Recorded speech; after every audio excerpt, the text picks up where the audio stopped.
Today, we're talking about 5 ways to help your youth ministry meetings suck less.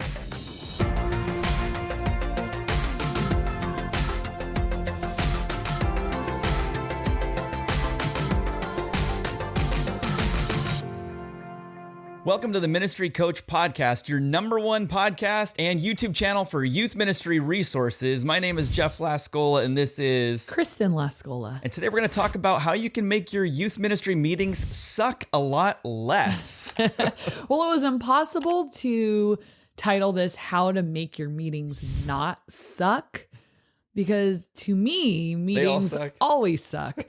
So this is just how to make them suck less. Maybe you're a meeting person and you just love them. Oftentimes, I feel like leaders do like meetings. Some of them. But I am not a leader who likes meetings. It could be the 3 in me. I was looking at Instagram last week and it said one of a 3's biggest pet peeves at work is a meeting that could have been an email because we hate wasting time. And we're going to unpack 5 ways to make your meetings suck less.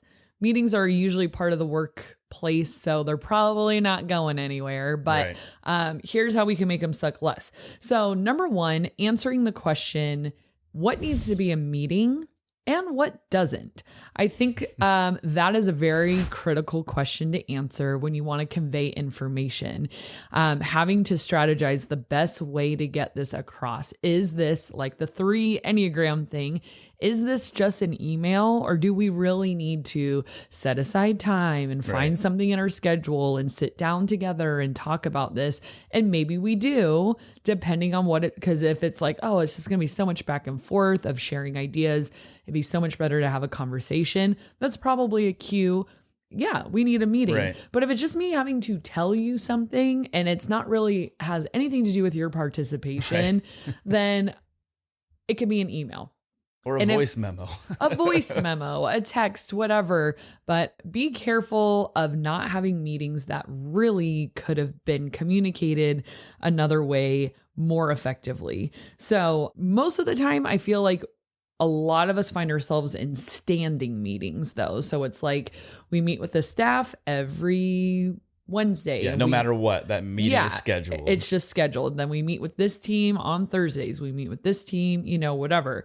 So here's a clue. If you are running that meeting and you're finding it difficult to fill your time, then that could mean a few things. It could mean, number 1, you don't need to meet like we just talked about. It could be communicated quickly in another way, or maybe you need to meet less frequently. I'm in a standing meeting that used to be every single week. And then I think it got to the point where we all realized this could probably be an every other week thing, and it works just as well. And we, I really look forward to the off weeks and the same amount of things are being communicated. Right. Or maybe the meeting needs to be shorter. Yeah. So if you're finding and we're going to talk about this, unpack this a little bit more as we go. But again, if you're finding it hard to fill your time, that could just mean it needs to be a shorter meeting, which I promise you, nobody minds a short meeting. I don't know why leaders feel like I almost feel like it's a self-importance thing, if I'm being really honest, that it's like, well, there's a lot to do and a lot to share and a lot to say. A lot of wisdom I need to impart. Right. And it's like, it kind of feels like, what was that about if it was a short meeting? I promise you, when our meetings get out early, I'm like, hot dog. I'm very excited because there's things I could be doing that I'm excited. It's like when you get out of class early, like when you were a kid, or in college, the teacher just they didn't let me out of class early as a kid. But I was gonna say, I guess not as a kid. That's like government regulated, but supposed to get out at 3, college, you guys can get out at noon, do whatever you want for the next 3 hours. I don't care. But like college, sometimes your professor would let you out early. Or just the class got canceled. You're like, yes! You're like, oh my gosh, this is the greatest day of my life, I paid for this and I don't want to be here. Right. And I think as adults, we feel the same way. I think if I'm honest, you'd be very hard pressed to find someone who genuinely loves meetings and looks forward to it all the time. And the reason is because now that chunk of time is being dictated by somebody else. And that's the way I look at it. It's like, there's probably some necessary stuff here. So I have to discipline myself to like, okay, there's some good stuff.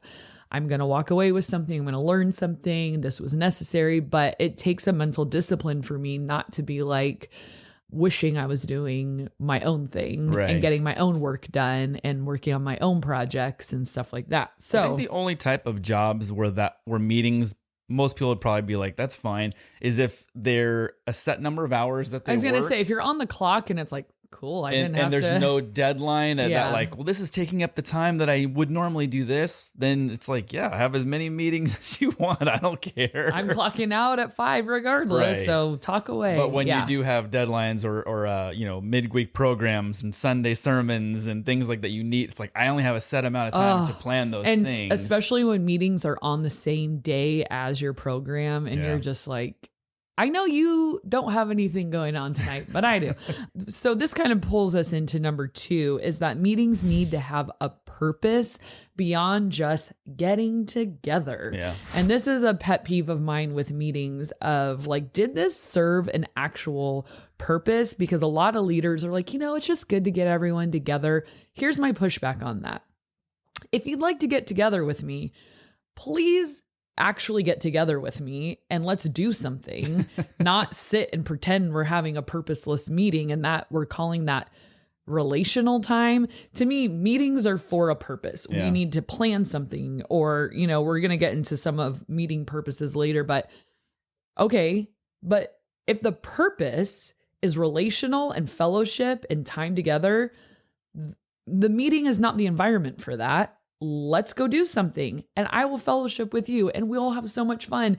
And I believe there is so much value in relationship among teams and we need to be spending time together. We can't just bury our heads in our work, but do not call me to a meeting and then try to check off your relational box. Like I don't relate over meetings. I relate over fun. It's like, oh, wow, we talked for 2 hours about nothing. Oh, wow, we spent time together. No, let's go for coffee. Let's go on a bike ride. Let's go for go out to lunch. Let's play a game. Let's do something actually fun. You can't exchange fun for meeting and meeting for fun. Those two things to me do not exist together.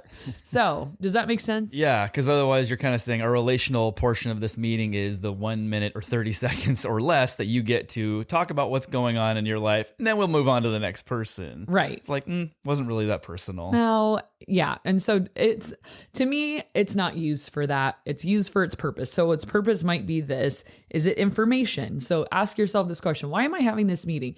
Is it to be informative about something like training? Is there training that needs to happen? Problem solving? Like there's some issues that come up and it's just too much to go back and forth over email. Problem solving, global issues that affect everybody together, future planning. Because everybody wants to be able to answer this question at the end of the meeting. Was my presence here necessary? So I think as a leader, you have to be a good steward of who needs to be here and who doesn't, because there's nothing worse than sitting through like a 2-hour meeting and you're like, cool, I'm kind of in the loop, I guess, but none of that affected me. I can't solve any of those problems with you. And so if it's like a specific thing you're trying to move forward in, you might need to ask yourself, does this need to be a separate meeting of just the people that are on this project or involved in this or have something to contribute? Because by just saying, the whole team doesn't need to plan this one particular event maybe because half of them aren't even going to be there. It has nothing to do with them or, whatever it might be. And so I think if we can answer that question, who needs to be there? That'll help us with the purpose too. Is like, well, if I'm having everyone here, then the purpose of my meeting needs to be for everybody. Applicable for everybody. Yeah. Right. And I think, and I don't want to judge motivations of leaders and stuff like that, but sometimes I feel like it's a little lazy because you just want to catch all. Like, this is my meeting, we're just doing it. Instead of like, oh, great, now I have to plan these multiple meetings. It's like you just want to, all right, I'm going to talk at all of you about everything for the whole week. Ready, go. I need to talk to you about this, blah, blah, blah. And everyone else is just sitting there. We need to talk about this. Da, da, da. And I've been in those meetings where I'm like, if all you're talking, like, this is like your big catch-all peanut gallery, I'm sorry, you probably should plan individual meetings Totally. with each of us throughout the week, not just have every single person here and trying to talk about every single Right. thing. Like, the point of a meeting is collaboration, that we could not have accomplished this unless we were all together. So those are all side little things that need to happen, which could add up to a lot, but welcome to leadership. It's a lot of conversations you have to have with people.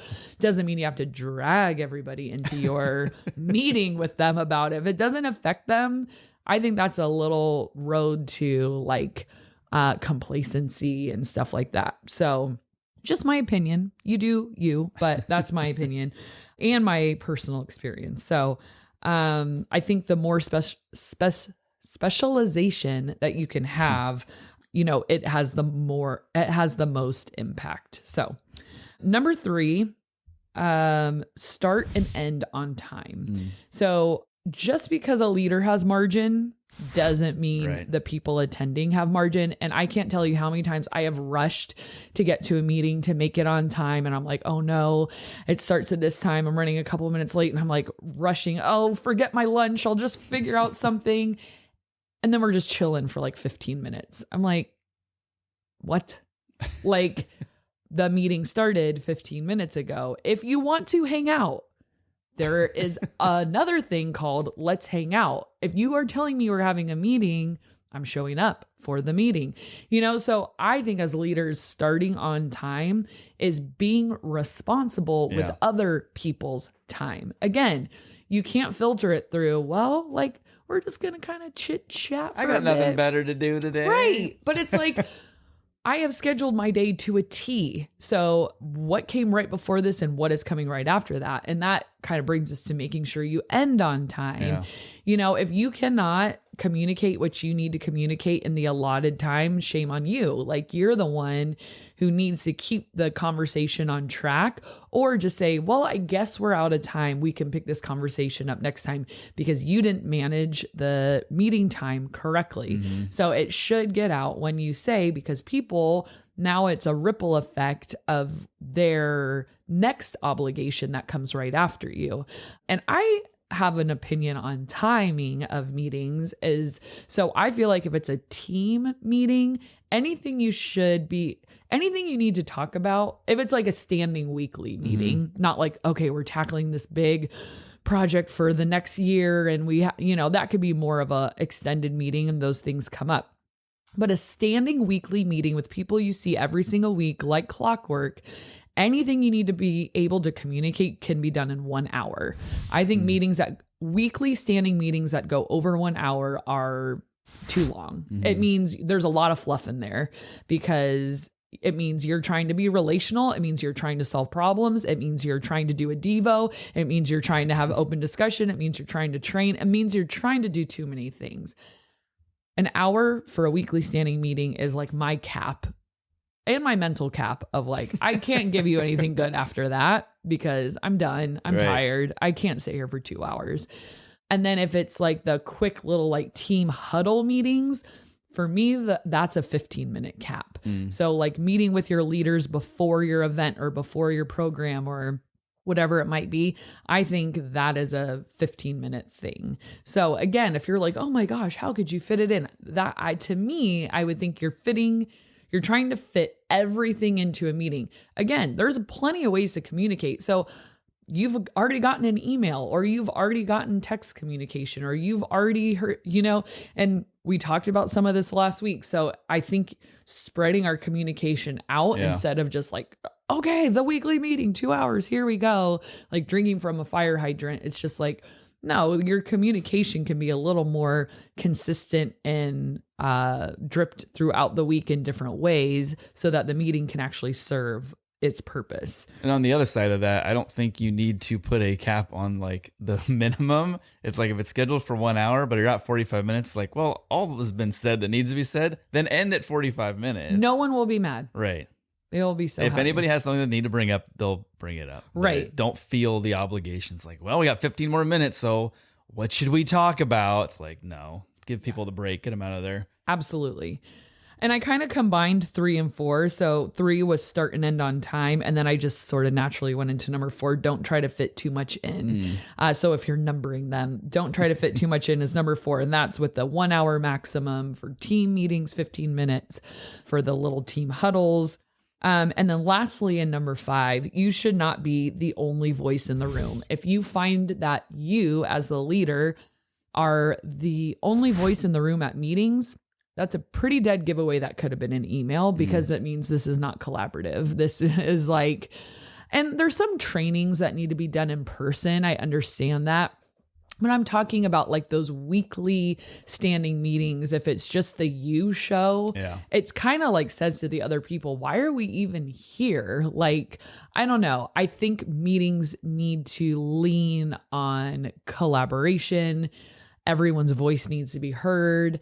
Everyone needs to walk away again with that purpose, or that feeling of my presence actually did have a purpose here. Right. And I think like you could even get creative, and why not have one of your other like key leaders run the meeting? Why not have them write the agenda? You might learn something from like the perspective of where they sit. I sit in a lot of meetings where like the leader will have someone bring the topic of discussion or the question or the Devo or something like that. And it kind of spurs the conversation. Topic of discussion. Why are meetings so long? Let's go around. Were they so long? And I think here's the bottom line, and we can kind of wrap up with this. As leaders, I don't know if this is a blind spot or what, but meetings to me and what I've seen, they don't fill anyone's tank. They drain the tank. And so I think leaders think, all right, we're meeting and we were all together, but it's not the same as spending time together, because it's not filling anyone's tank. So never mistake meeting for relational time, tank filling, life-giving, anything like that. It is necessary part of the job. We have to get together and work on things, but typically that weekly standing meeting is more of a drain than a life give. So I think being intentional and responsible with the time and the purpose and all of that can help curb the drain a little bit. But yeah, if there is no shame in canceling a meeting because you don't need to, it's like people will be very happy and feel like they just got some time back. So if you love meetings, I'm sorry, this is not the episode for you. Just delete. Yeah. But one of my pet peeves is when if a leader does give, like, everyone go around the room and say, what did you do this weekend or whatever, which if you want to connect like that, that's your method of operation, whatever. But when I never feel closer to anybody. You don't feel closer, but also when they say, make it quick, within 30 seconds or within a minute, and it's like you go around and there's 6-7 people that share, and then all of a sudden the leader, it's like, well, now it's my time, and I'm going to tell you about my entire summer vacation, everything I did from the last 20 years. I'm talking for 40 minutes. You peons only get 30 seconds, but I have the floor. Are we bitter? We all have experienced that. Don't be that leader, like where it's like, you're under a clock, but I get the stage. Yeah, I've definitely been in those meetings where the leader like overshares and you're just like, It's like, so basically you asked us so that you could feel okay sharing what you did. So yeah, and I mean, be careful as a leader. I think sometimes we think people aren't picking up on our little tricks of like, I'll make them feel important by letting them share, and then I'll hit the home run. Right. Or, or setting them up for a weird question of like, do you know, blah, blah, like, why don't you guys chime in? And then you like come in and no, here's the real answer. Like, do you feel better about yourself now? I hate those like the questions where it's like, it's so obscure. Like, what is the number? Let me ask you all this. What is the number one thing churches are lacking these days? This. No. Do you know what it is? Pelicans flying over their church, and here's why. You're like, oh, like anyone would have known that. But you position the room so that you're the genius. Right. You're all wrong. You're all morons. Give me a break. This was a very negative episode. We're so mad. We have so much meeting trauma. And that is why you can't have your meetings suck. All right, let's do something fun. Let's do something fun. This is going to be the Fabulous 4 trivia game. Yay! And this is early 2000s trivia. Cool. So see how well you do in that. Cool. It's time for some fun. Let's play the Fabulous 4 trivia game. Yay! So this is number 1. In 2003, Beyonce released her first solo album apart from Destiny's Child. Who else was in Destiny's Child? Michelle Williams. And I can never remember that other girl. No, Kelly Rowland. Yep. Okay. And Michelle Williams? Yep. That's it. Good job. One right. Kelly! When I said Michelle, I was picturing Kelly.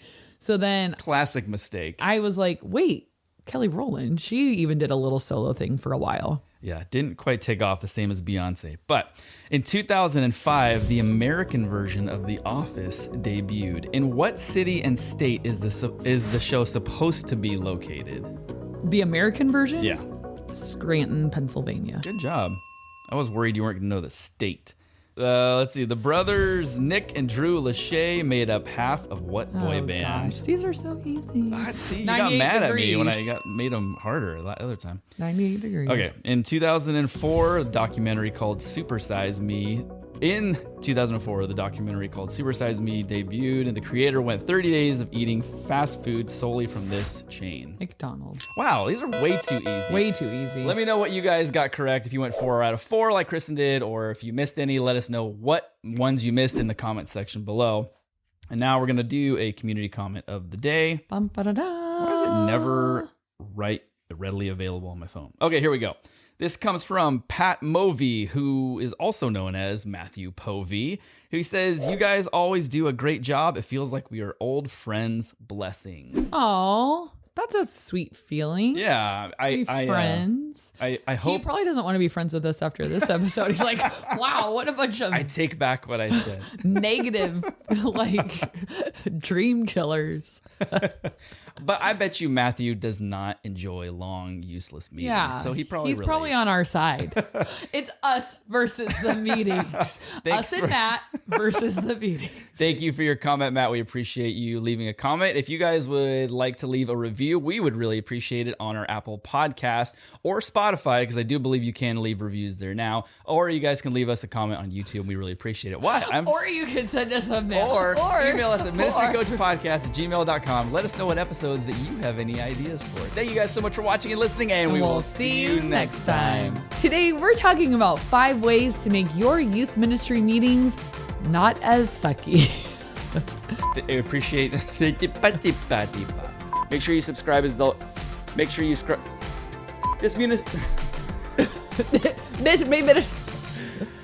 Wait, shoot. What are you saying?